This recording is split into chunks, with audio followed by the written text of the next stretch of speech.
Good morning and good afternoon. Welcome to another episode of Before Coffee. It's Good News Tuesday, so let's talk about things I think are good. Maybe you don't think they're good, but hey, that's life, isn't it? Let's go ahead and go into our headlines so we can see what we're talking about today. Today on Before Coffee, Italy's pro-life group trying to force women seeking abortions to listen to the fetal heartbeat. Special counsel Jack Smith asked the Supreme Court to rule quickly on Trump's appeal. Fortnite maker Epic Games wins case against Google with court ruling against illegal monopoly. And in more good news day, we may see rate hikes soon from the Fed, and Virgin Atlantic makes first transatlantic flight using 100% sustainable fuel. Meet the kid racer pushing the pedals towards Formula One. Those stories and more, which is National Gingerbread House Day, or just regular old Gingerbread House Day, December 12th, 2023, on Before Coffee.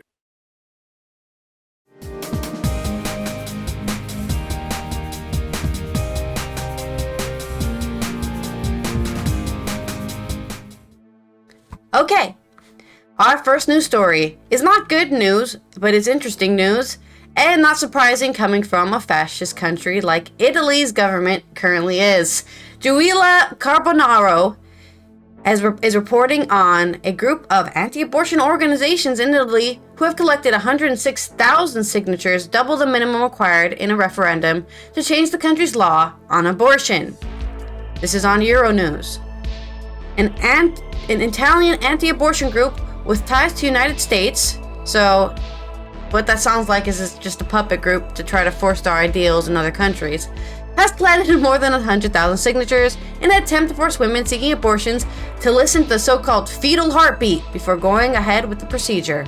The group called Pro Vita e Famiglia, or Pro-Life and Family, is hoping to change Italy's law on abortion to introduce 2 extra steps before patients can receive the treatment. Sorry, my eyes lost the article. Under the group's demands, doctors offering an abortion should first have the patient see the fetus and then have them hear the heartbeat. I mean, most people do that anyways when they find out they're pregnant, I guess. The proposal to change the law, supported by 50 different groups, was signed by 106,000 people and was delivered to the Italian parliament last week. For a referendum to be considered by lawmakers in Italy, there's a minimum requirement of 550,000 signatures. Under a law introduced in 1978, Italy allows women to undergo an abortion within the first 90 days of pregnancy. After 90 days, the procedure is only granted when pregnancy represents a risk to life of the patient or if there's congenital information in the fetus. I think that's good enough. I don't know why they have to add more to that. Scientifically, in the initial phase of pregnancy, when it allows for an abortion, the fetus has no heartbeat. The sound that is often mistaken for heartbeat is produced by the ultrasound monitor machine used to observe the state of pregnancy. Yeah, it's an ultrasound. Hello? Sound is in the fucking name here, guys. Why are you surprised? Wait, what's that sound it's making? Do you know how bats work? Do you know how whales work? Any of these sound familiar to you? The American College for Obstetricians and Gynecologists, ACOG, has repeatedly stated that the term fetal heartbeat is medically and scientifically inaccurate. Despite the fact that rights to access abortion is relatively recent in Italy and fiercely protected by women's rights groups, this issue has become increasingly contentious in recent years, especially as banning or limiting abortion has grown to be a target of an international, well-funded network which has its biggest presence in the U.S. For years, conservative Christian groups in the U.S. have lobbied to restrict access to abortion, with activists famously gathering outside Planned Parenthood centers to try to intercept women seeking the procedure. In June last year, the U.S. Supreme Court overthrew Roe v. Wade, the landmark legislation granting access to abortion on a federal level, which in turn allowed individual states to pass near total bans on abortion and stricter legislation. Several states, including Georgia, Iowa, South Carolina, and Texas, have passed laws which forbid abortions after detection of so-called fetal heartbeat, which we just went over does not exist, according to every doctor ever. But hey, what do doctors know? They didn't go to school for 8+ years. So that they just went to, I don't know, the local medicine woman or something. actually medicine women know a lot about this stuff too, and they probably also would be like, abortion's fine. The reach of these American anti-abortion groups has now extended beyond the US, with organization Heartbeat International counting 60 branches all over the world, including in Italy. Heartbeat International is the biggest anti-abortion organization in the US, and it's considered to have a significant role in pushing for limits to existing abortion law in several US states.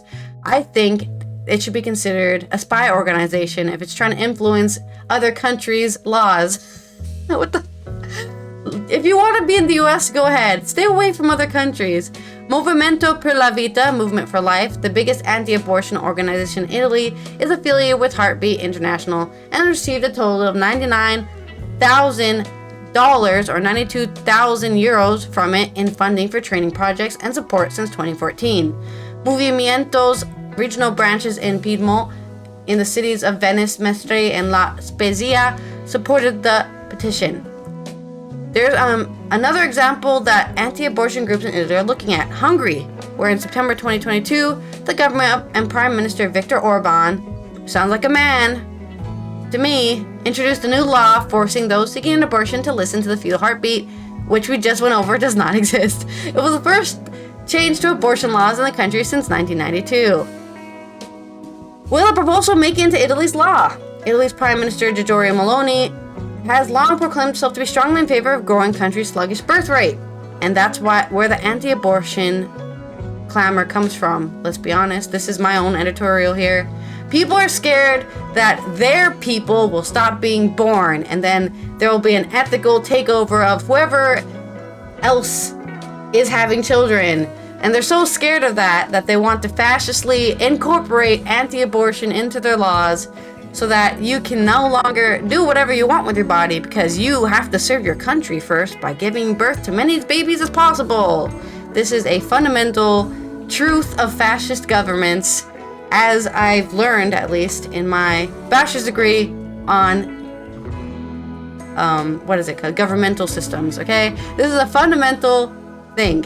If you have people forcing you as a woman to be a caretaker of the state, you are now officially in a fascist or a growing fascist government. It's happened to Italy before.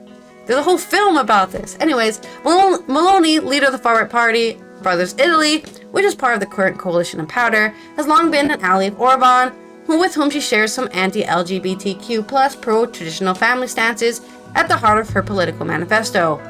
And yet, the Italian leader might not get behind Pro Vita's proposed changes to the law. Meloni, who many feared would bring back fascism in Italy. This is literally a point of fascism in Italy was, you're a woman, have babies. That was one of their key characteristics of fascist Italy. Has nurtured more moderate image since winning the election and has promised not to touch Italy's existing abortion laws. While Meloni has her reasons not to pass a heartbeat bill in Italy, maybe because she believes the science and that it doesn't exist, it's also unlikely that the law proposal will make it through the country's two chambers, something that's happened only 3 times since 1979, despite a total of 260 law proposals being passed over to the parliament. So there you go. I know it's not good news, but it kind of is good news because Meloni's not, for the current moment, going to pass any laws, even if they sign 200,000 signatures, or 1 million. So I'll be surprised if they even get 1 million, because why would you ever do this to people except to be a fascist and force them to give birth? I just don't understand first birthing narratives. Well, we could cover Texas today, where the Texas Supreme Court decided, hey, you can't have an abortion after the lady already left the state to get an abortion. Yeah. But it's Good Tuesday, so I wasn't going to dive deeply into that, but I'm glad you covered the fact that fascism tells you what you want. In democracy, you tell them what you want. They try to tell you and get you to vote for it. You're supposed to have freedom of choice. Hello. Not freedom from choice. Anyway, I'm posting you a little link here. That's why I'm taking so long. It's fine. I can start reading. Start around 8 minutes. Okay. I'm going to cover it in my second story. Some of this. Okay. All right. Back on the Good Tuesday. We're going to start with good news about Special Counsel Jack Smith getting old. Donald Trump a taste of his own medicine after Trump keeps appealing everything. This is from AP. Mark Sherman and Eric Tucker. Special Counsel Jack Smith on Monday asked the Supreme Court to take up a rule quickly on whether former President defendant J. Trump can be prosecuted on charges he plotted to overturn the 2020 election results. Smith made his request for the court to act with unusual speed to prevent any delays that could push back the trial of the 2024 Republican presidential primary frontrunner, currently set to begin on March 4th, which is less than 3 months from now. Later today, the justices indicating that they would decide quickly whether to hear the case, ordering Trump's lawyers to respond by December 20th. The court's brief order did not signal what it ultimately will do. A federal judge ruled this case would go forward, but Trump said he would ask the federal appeals court in Washington to reverse that outcome. Smith is attempting to bypass the appeals court, the unusual next step in the process, and have the Supreme Court take up the matter directly. The case presents a fundamental question at the heart of our democracy, whether a former president is absolutely immune from federal prosecution for crimes committed while he's in office, or he's constitutionally protected from federal prosecution when he has been impeached but not convicted before the federal proceedings began, prosecutors wrote. If he couldn't be prosecuted, then why was Nixon pardoned? What the hell is the point? Sorry. I'm lost on this. And by the way, how can Trump threaten to pardon himself? You can't pardon somebody that can't be prosecuted. It's kind of like double jeopardy. When you accept a pardon, and the Supreme Court has ruled this, you admit guilt. There is absolutely no reason to rush this sham to a trial to injure President Trump and tens of millions of supporters. It's not going to injure anybody. It's in the interest of the law, not rushing anything. It's been 4 years almost. The court is next scheduled to meet privately on January 5th, 2024. It is unclear whether the justice would convene sooner to take up Smith's request, underscoring the urgency for prosecutors in securing a quick resolution that can push the case forward. Smith and his team wrote, "It is an imperative public importance that the respondent's claims of immunity be resolved by this court and that the respondent's trial proceed as promptly as possible if this claim of immunity is rejected." At issue is the December 1st ruling from U.S. District Court Judge Tanya Chutkan that the rejected arguments by Trump lawyers that he was immune from federal prosecution. Former presidents enjoy no special conditions on federal criminal liability, Chutkan wrote. Defendant may be subject to federal investigation, indictment, prosecution, conviction, and punishment for any criminal acts undertaken while in office. Damn. So there's a story. Jack Smith ain't standing around waiting for the next Court of Appeals to rule. He said, you know what? We know this is going to end up at the Supreme Court. Let's take it there today. Today's a good day to take it to the Supreme Court. And the Supreme Court said, why, yes, we'll rule on this as fast as we possibly can. And Trump is nervous because we got a trial coming up in March. Why wait several months when you can go straight to the last one? It's called running out the clock. That's what old Trumpy's trying to do. Okay. Did you get the video? Yes, I got everything. Okay, then. I'll try to All right. it. Our next article is about antitrust and anti-monopolies and how just because you're the biggest company in the world doesn't mean you get to have a monopoly. Though some companies do try to get away with it. This is from Euronews and AP. Epic Games sued Google, accusing it of unlawfully making its app store dominant over rivals. A federal court jury has decided that Google's Android app store has been protected by anti-competitive barriers that have damaged smartphone consumers and software developers, dealing a blow to a major pillar of technological empire. Unanimous verdict reached Monday came after 3 hours of deliberation following a 4-week trial revolving around lucrative payment system within Google's Play Store. The store, the main place where hundreds of millions of people around the world download and install apps that work on smartphones powered by Google's Android software. Epic Games, the maker of the popular Fortnite video game, filed a lawsuit against Google 3 years ago, alleging that the internet search giant had been abusing its power to shield its Play Store from competition in order to protect gold mine that makes billions of dollars annually. Just as Apple does for its iPhone App Store, Google collects a commission ranging from 15% to 30% on digital transactions completed within apps.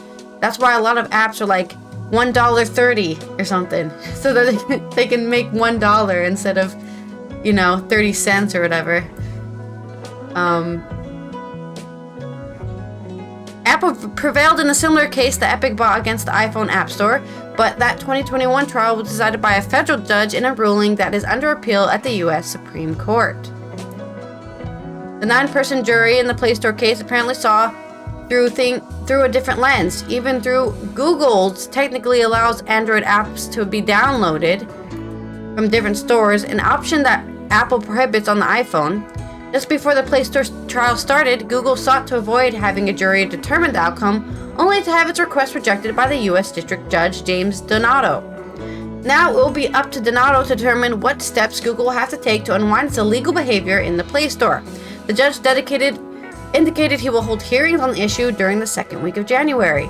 Epic CEO Tim Sweeney broke into a wide grin after the verdict was read and slapped his lawyers on the back. Also shook the hand of Google attorney, who he thanked for his professional attitude during proceedings. Victory over Google, Sweeney wrote in a post on Twitter. In a company post, Epic hailed the verdict as a win for all app developers and consumers around the world. Apple is not the get out of jail free card though. Google plans to appeal the verdict, according to a statement from Wilson White, the company's vice president of government affairs and public policy. Android and Google Play provide more choice and openness than any other major mobile platform, White said. Okay, that's cool, but you still can't just say we're the only place you can get your stuff. No, that's not true. If you unlock your phone's developer debugging, you can download third-party apps from wherever you want. There's an option on there, download third-party apps, and you can just download apps from wherever you want. You don't need the Google Play Store. But the Google Play Store makes sure that you don't get hacked, for the most part, by those apps. Can't say the same about third-party apps you get from somewhere else. The company's main source of revenue, digital advertising tied mostly to the search engine Gmail and other services, won't be directly affected by the trial's income. The jury reached a decision after listening to 2 hours of closing arguments from lawyers on the opposing sides of the case. Epic lawyer Gary Bornstein depicted Google as a ruthless bully that deploys a bribe and block strategy to discourage competition against its Play Store for Android apps. Google lawyer Jonathan Kravis attacked Epic as a self-interested game maker, trying to use the court to save itself money while undermining an ecosystem that has spawned billions of Android smartphones to compete against Apple and its iPhone. Okay, but who cares if that still doesn't have anything to do with having a monopoly? Hey, you're just taking advantage of a situation. Okay, but you still have a monopoly. Who cares? Much of the lawyers' dueling arguments touched upon testimony from a litany of witnesses who came to court during the trial. The key witnesses include Google CEO Sundar Pichai, who sometimes seemed like a professor explaining complex topics while standing behind a lectern because of health issues, and Sweeney, who painted himself as a video game lover on a mission to take down a greedy tech titan. In his closing argument for Epic, Bornstein railed against Google for exploiting its power over the Android software in a way that has led to higher prices for developers and consumers, as well as less innovation and quality. Google has staunchly defended the commissions as a way to help recoup more than 40 billion or 37 billion euros that has poured into building the Android software that has been giving away since 2007 to manufacturers to compete against the iPhone. We've just been giving this away. Android phones cannot compete against iPhone without its great app store on them. I don't think so. As a professed Android user, I like Android because it's just the technology I understand. It's a Linux-based OS, and I just understand that better than the Mac. Well, actually, that's the opposite way, I guess. Mac is also Linux-based. I just like Android phones better. I don't think people are buying iPhones because of the App Store. I'm sorry. Maybe they're buying it because they use iTunes, right? So maybe Google should come out with a better music system. But I just don't believe this. It's an argument, but I don't believe their argument. The competition between app stores is tied to the competition between phones. Disagree with that as well. Personally, I don't think that's why I buy phones. I buy phones. Maybe everyone out there is buying phones because of the App Store. I don't know. But I'm pretty sure they're buying them because of their own circles they're in. Like, if you're a developer, you buy an Android. If you're, I don't know, you like drinking Starbucks, you buy an iPhone. That's... I don't think it has anything to do with the App Store. Google has pointed to rival Android app stores such as the one in Samsung installs on popular smartphone as evident of a free market. Combined with the rival app store pre-installed on devices made by other companies, more than 60% of Android phones offer alternative outlets for Android apps. Epic, though, presented evidence asserting the notion that Google welcomes the competition as pretense, citing that hundreds of billions of dollars is doled out to companies such as game maker Activision Blizzard to discourage them from opening rival store apps. Besides making these payments, Bornstein also urged the jury to consider that Google scare screens that pop up, warning consumers of potential security threats when they try to download Android apps from some alternatives to the Play Store. Yeah, third-party apps. Google's empire should be further undermined by major antitrust trial in Washington that will decide by a federal judge after hearing final arguments in May. The trial casts a spotlight on Google's cozy relationship with Apple in online search, technology that turned Google into a household word a few years after the former Stanford University graduate student started a company in Silicon Valley garage in 1998. We get it, Google, you own everything, but you don't have to say that you don't own everything. We know you do. With some unbiased reporting here, or some balanced reporting, I also want to point out that Epic, while famous for releasing Fortnite, is also famous for security leaks.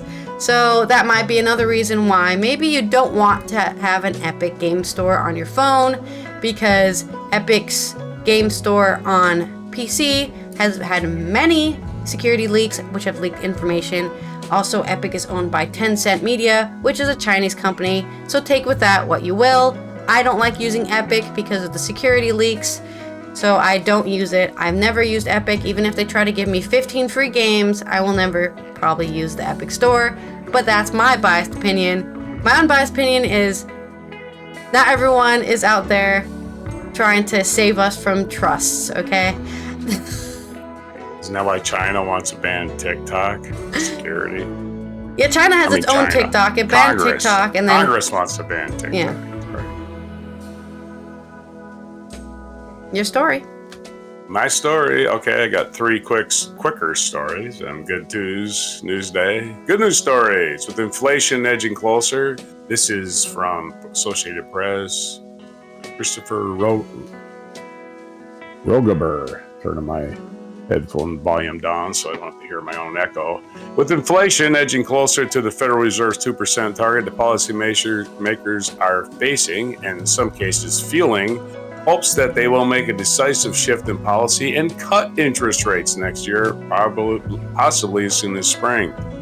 Such a move will reduce borrowing costs across the economy, making mortgages, auto loans, and businesses borrowing less expensive. Stock prices could rise too. Those share prices have already risen in speculation of cuts, potentially limiting any future further rise.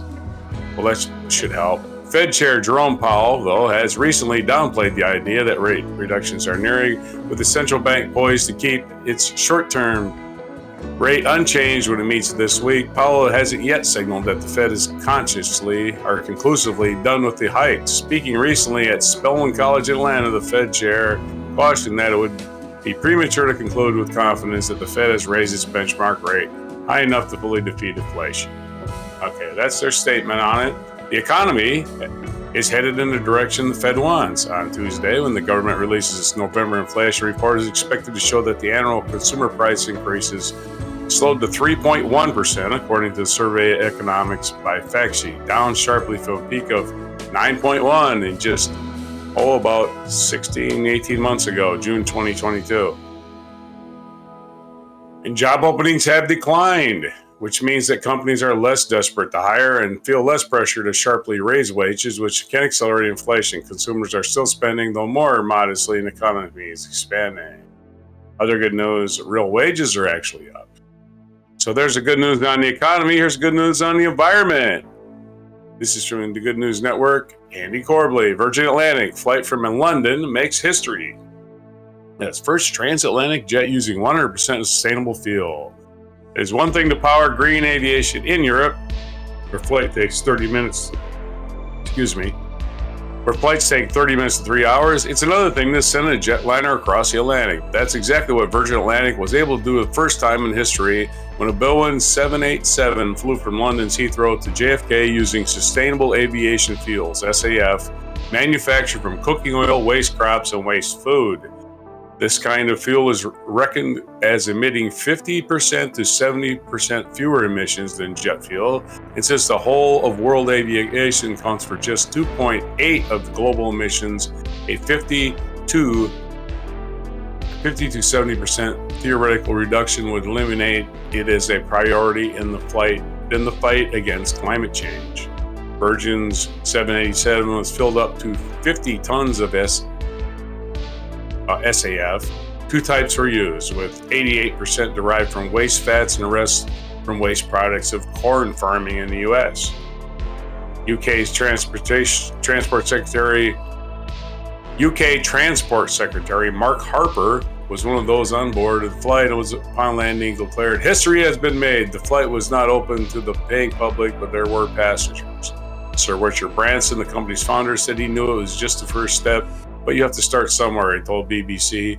If we didn't prove it can be done, you would never ever get sustainable aviation fuel.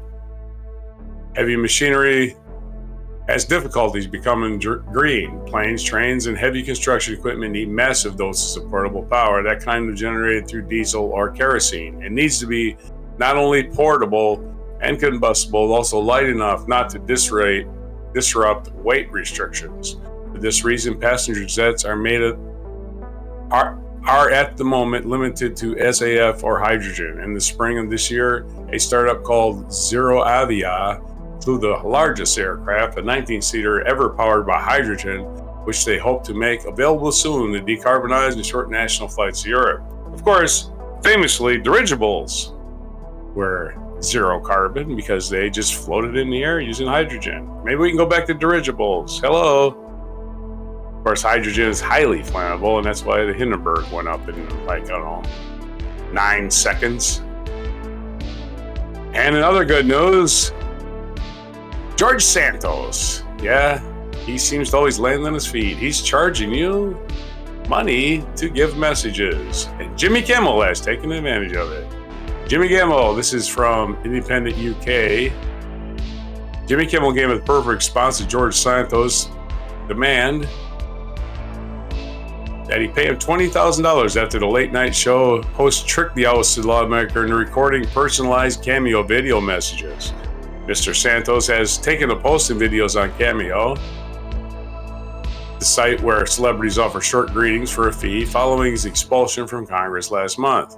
In the videos, Mr. Santos has recorded himself saying a number of bizarre things for the price of $500, including congratulating a member of the public for coming out as a furry and saying that haters are going into hate, and if you have haters, it means you're doing something right. After he became the 6th person in America in history to be expelled from the Congressional Chamber. The videos have led many to believe that Mr. Santos, who has been accused of lying about his personal history on several occasions, will say anything for money. On his show last week, Mr. Kimmel decided to put that theory to the test, revealing that he had sent Mr. Santos a number of ridiculous requests on his platform to find out whether he would fall for them. Jimmy Kimmel had a perfect response for George Santos' demand for $20,000 for him. Mr. Santos and several cameo videos did just that, according to Mr. Kimmel, who then aired the clips on his show. So, there's a little levity for you. We can play those in our show closing segment. And back to you. All right. Yeah, I'm still working on those now. I hope your mic was off during that, right? Yeah. No. Okay. It's not even my mic that outputs. It's something else. But anyways, let's go ahead and move on to our culture segment here, which is about a kid who's pushing his way, I guess. Inspiring story of this kid who wants to be a Formula 1 driver, and no one's gonna stop him except for maybe his bank account. This is from Sharifa Fadiala Al-Shabab and Lucille Pinguad and Robert Sparnering. That's 3 people who wrote this article. You can think of it as a hobby. Karting is life. Eat, sleep, kart, repeat. His words, I'm guessing, because it's a quote. So this kid is already dedicated to the life of karting. Scenes shines a spotlight on youth around the world that are breaking down barriers and creating change. The character-driven short films will inspire and amaze, and these young change-makers tell their remarkable stories. Lewis Hamilton, Max Verstappen, and Fernando Alonso are some of the big names in the motorsport circuit today. But in their form years, they were young kart racers. This type of motorsport requires drivers to lap around an often scaled-down circuit, competing for the fastest timing. Karting is a test of speed and focus in car control, similar to Formula 1. For some talented youngsters, karting can be a stepping stone to a career in professional racing.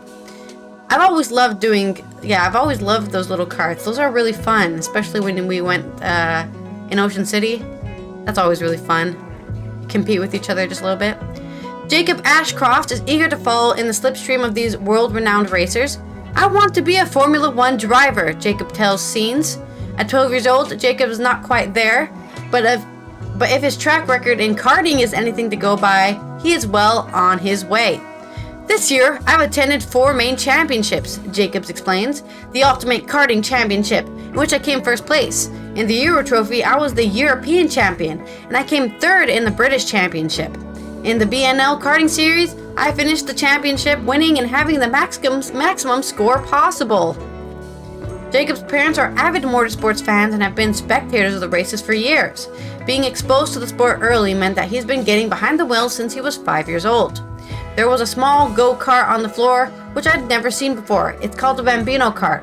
I was like, Jacob, what do you think? Have a sit-in, Barry, Jacob's father, reminisces.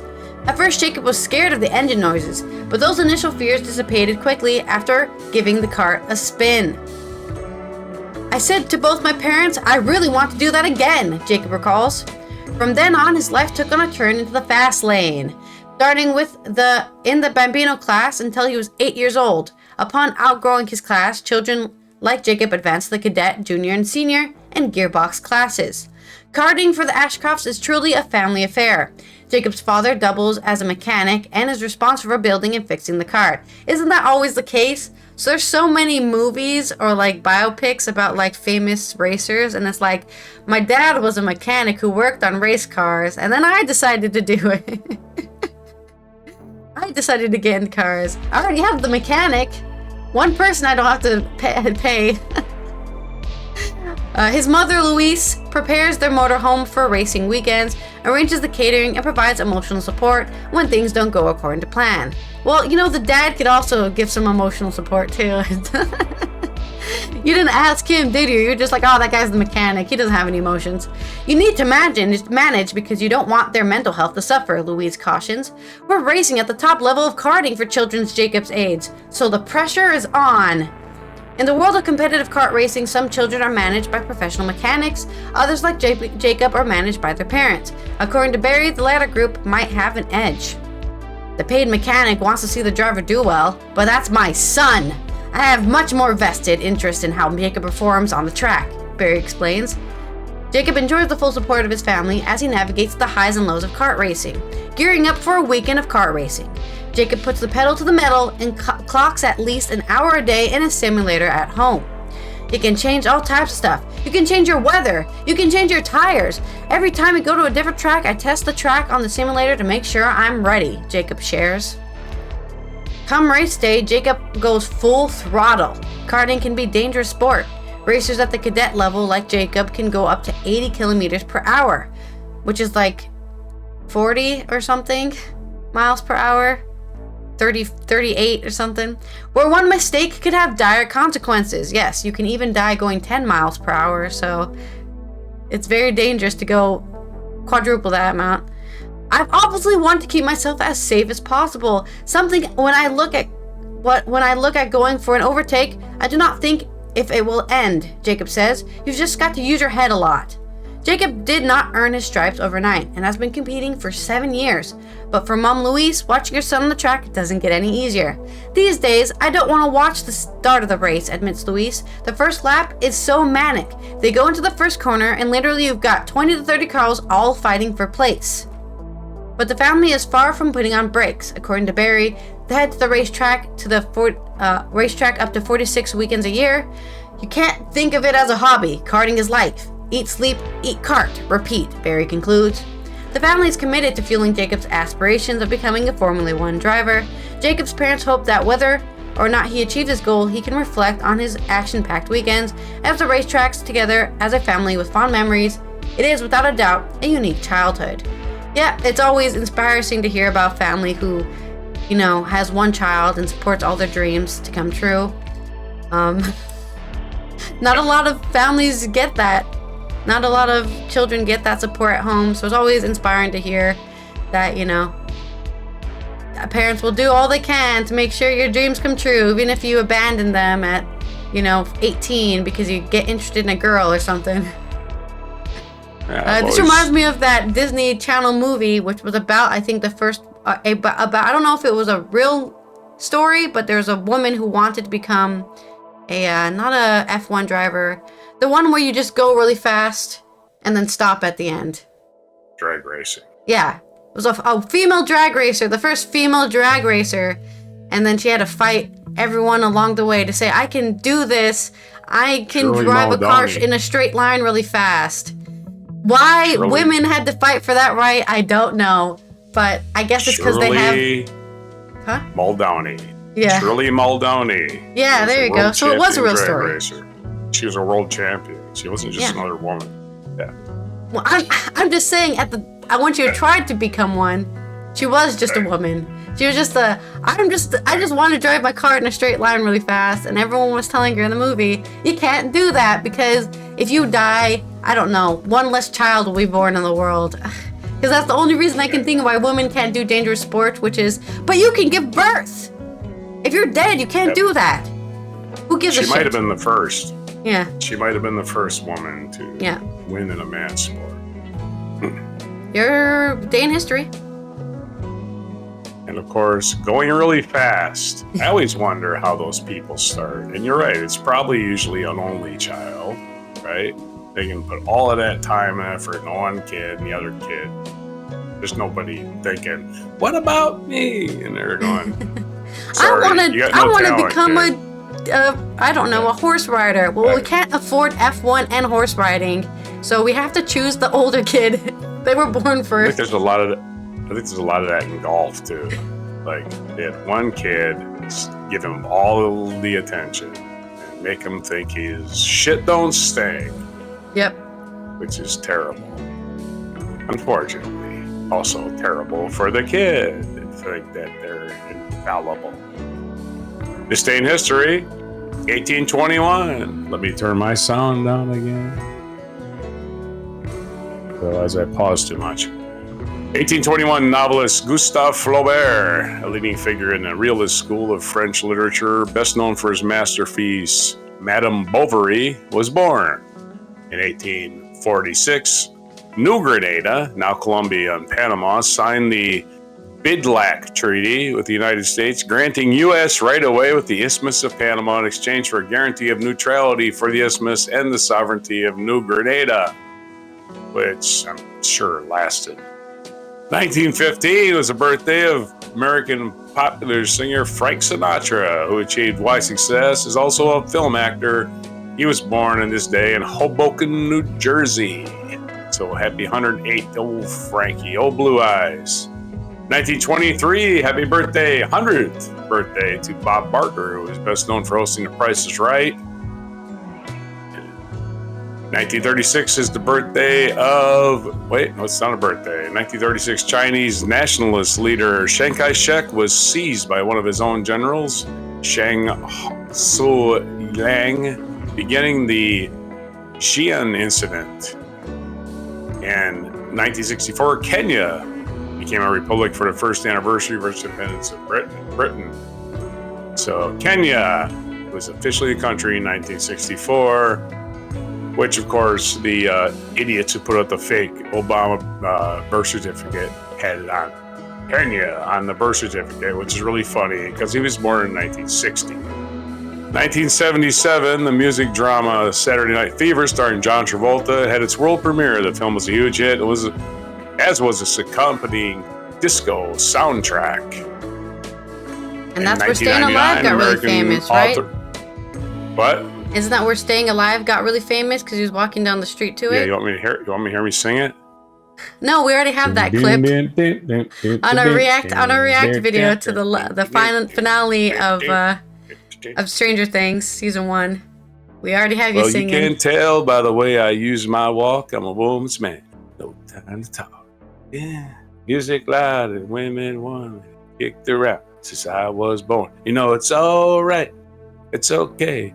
You may look the other way. I can go. I keep going. In 1999, American author Joseph Heller, author of Catch-22 and one of the most significant works of protest literature to appear after World War II, died at the age of 76. And in 2009, with the victory of the Democratic politician Annise Parker, Houston became the largest city in the United States to elect an openly gay mayor. In 2015, a landmark climate change agreement was reached with the UN conference in Paris as 195 countries agreed to limit greenhouse gas emissions. The accord was effectively replaced the Kyoto Protocol. In 2020, English writer John le Carre, who is best known for suspenseful, realistic spy novels, died at age 89. A featured event. This day in history, in the year 2000, the U.S. Supreme Court stuck its nosy little nose into the election in Florida. On this day in 2000, the U.S. Supreme Court eventually awarded the presidency to George W. Bush, ruling that the fair recount of ballots in Florida could not be performed by the deadline for certified in states electors, which, of course, goes against the Constitution, which is the separation of powers, which says that the states conduct elections, at the Supreme Court at the federal level has no business in doing anything to any state elections. But of course, famously, the Supreme Court was partisan for no reason that they could cite in the decision. If you read it, they don't cite any president, they don't cite anything about the Constitution. They just say, oh, it's going to do damage to Bush. I was like, so? Losers lose. That's their damage. What's the fucking problem here? Anyway, it was an erroneous decision, and we've been living with the consequences ever since. Also, feature biography, Edvard Munch, not the detective from Law and Order, not that guy, not that Munch. The guy who made that painting with the guy screaming, what's it called? The one with the guy screaming? I'll have to look it up. He was born December 12, 1863 in Latin, Norway, and died on January 23rd, 1944, also in Norway. So maybe you know the name of that painting. I'm not the biggest art person. It's literally called The Scream. Anyway, I love art. I couldn't tell you that's what who it's painted called. It, what year, where they grew up, any of that crap. What day is it today? It's Gingerbread House Day. Also National Poinsettia Day. National Ambrosia Day. That ambrosia is that fruit salad with coconuts and little mini marshmallows. National Ding-a-ling Day. So I guess Ding-a-ling Day is about calling people on the phone. I'm not sure. International Day of Neutrality. I'll be totally neutral about that. International Universal Health Coverage Day, which is merely a fantasy. Back to you. If you're still there, back to you. You want to say goodbye? Oh, And that's it for the days for December 12th, 12/12/23 on Before Coffee. Okay. Then this is Allison here from the Netherlands, who will, I guess, wait, did we do our days and what day of history it is? Ambrosia Day, yeah. We'll be eating ambrosia. Sorry, I got distracted making sure the video is ready for the mic drop moment. Speaking of which, I'll be having some ambrosia, and I hope to see you tomorrow for weird and wacky news on Wednesday on Before Coffee. Here is your mic drop moment. $500 a piece. He should be thanking me for buying these videos.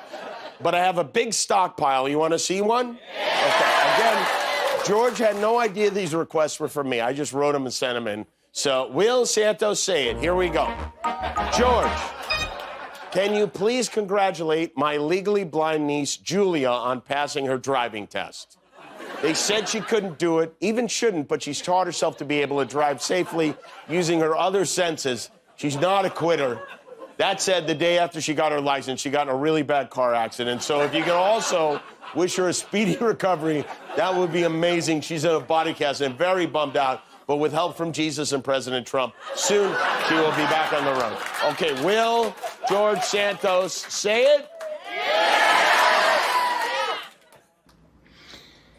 Hey, Julia. I just wanted to wish you congratulations on getting your driving test. You prove that even the legally blind can do it. I know that it's a bummer that right after you got the test and you show that you weren't a quitter, you got into that little accident. Look, a body cast ain't much. You'll ace this. You will rock this as soon as you're out of that body cast, because you're awesome, and Jesus and President Trump will make sure that you're back on the road soon, and you're going to be amazing. Uncle Joe sent his love, and I want you to never give up on your dreams, because you are not a quitter, Julia, and I love you. Bye. That's very sweet.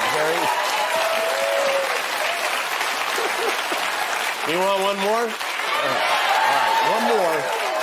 This is for an imaginary friend named Heath. I wrote, hey, George, my friend Heath just came out as a furry, and I'd love for you to tell him that his friends and family all accept him. His fursona is a platypus mixed with a beaver.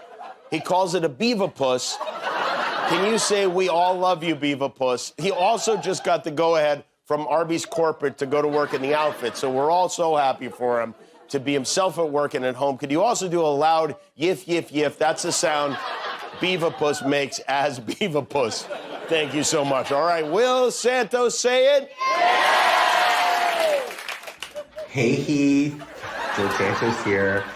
I'm so proud of you for coming out as a furry, and I just wanted to tell you that your friends and family all accept you, and they're all excited about your fursona, which is awesome to be a beaverpuss, a beaver and a platypus. So let me tell you, they all love you, beaverpuss.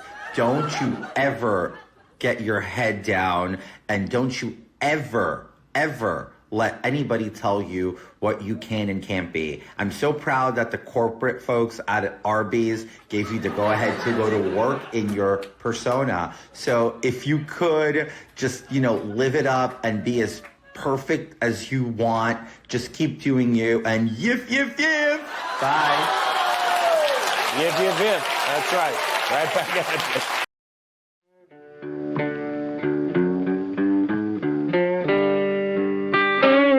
Be sure to hit the like, subscribe, and notify buttons, and follow our other channels, Toxic Alley, History of Gravy, and Scratchy Old Records.